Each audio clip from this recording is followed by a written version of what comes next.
with World War I, number one, you had huge armies taking the field, larger than the world had ever seen before. And you had enormous casualties. And by the winter of 1914, they're stuck in trench warfare. Turn of the century, there were a number of trends in military handguns. The semi-auto pistol was coming on strong. Smokeless powder was a fairly recent introduction, and there were a lot of great theories that a small caliber bullet driven to higher velocity by smokeless powder would be just as effective as the big old fat clunky rounds that had been used before that. And the British were having none of this. They developed the Webley revolver. The Webley revolver is an icon of the British Empire.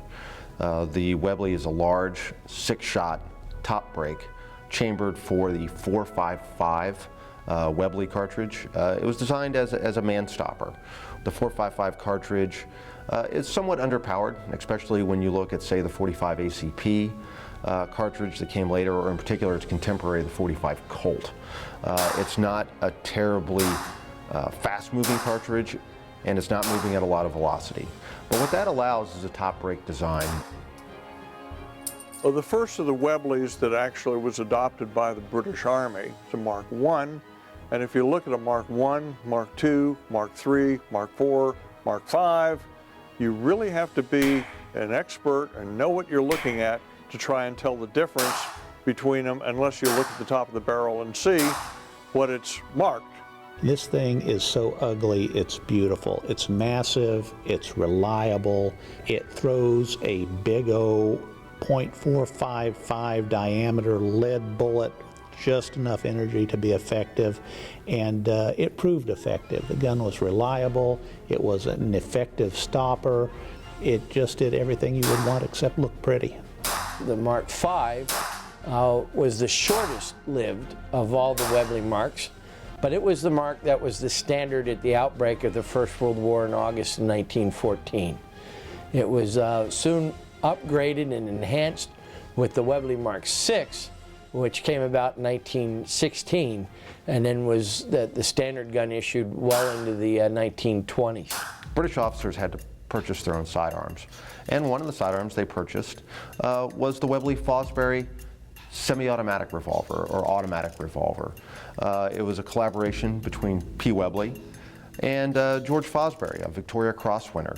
Fosbury came up with a lug system and a zigzag system to the cylinder, where there are grooves cut in the cylinder, and there's a stud mounted in the frame.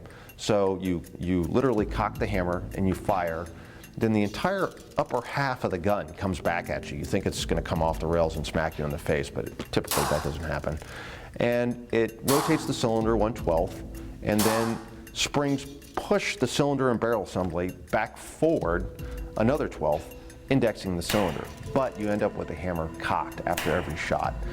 These Webley Fosburys are made very limited numbers. Initially in .455, they also made them in .38. They're made with a speed loader, which most modern shooters haven't heard of a speed loader until 1970s, but the British actually had speed loaders for these. It caught on with a few British officers. They were carried into the trenches, but they found that the mud in the trenches was just too much for a mechanism that was that Webley, which was famous throughout the world for its revolvers, decided to get on the bandwagon with this new infatuation with semi-automatic pistols. And so they developed the Webley semi-automatic pistol, which fired a .455 rimless round. It was a magazine fed. The problem is that it's had a massive receiver. The balance is kind of off on it for accurate firing, and it was really never found much favor with the British forces except for the Royal Flying Corps and the Royal Navy. The Webley self-loader is one of the more interesting of the British and Commonwealth nations' sidearms. It primarily saw its only use during the First World War. It took a proprietary cartridge, 4.55 self-loading. It's not the same cartridge you would use in a Webley revolver or even a Fosbury. The cartridge has been long out of production. It had an 8-round magazine, but in keeping with the British tradition of everything being very proper, much like their #1 Mark III Enfields pre-Star model, this had a magazine cutoff. So you could fire literally one shot at a time by extending the magazine one click below the final locking position. And so you could fire one shot at a time and then put the magazine into full battery to get it to fire the full 8 rounds. It's an awkward looking gun, as are all British military firearms. It's all function over form. There's no real intrinsic beauty to it by any means. The British discovered, as did all other belligerent nations, that they simply did not have enough handguns. So commercial American guns, in particular the Colt News Service and the Smith & Wesson hand ejector, initially the triple lock, were pressed into service. And the thing that determined whether a gun could be used by the British during World War I as a combat handgun was its chambering. The 4.55 Webley service cartridge, or 4.55 Ely, guns chambered for that could be used in combat by British troops. When the British went to war, they didn't go to war alone. They had the Empire, they had the Commonwealth, and the Canadians made very heavy use of American handguns, and the reason is because they could get them. During the early years of the war, the Model 1911 also found its way into the hands of some of the Allied forces in World War I. Those serving the trenches were able to get Colts that were in 4.55 Webley that were intended for the British market. Some of the French purchased ones in standard 45 ACP. It's an interesting variation of the 1911. Of course, the barrel and the magazines are the only things that are different. But if you encounter one, two ways of identifying it. One, they all have lanyard loops on the base of them, and they will actually say 4.55 Ely stamped into the metal of the base of the magazine.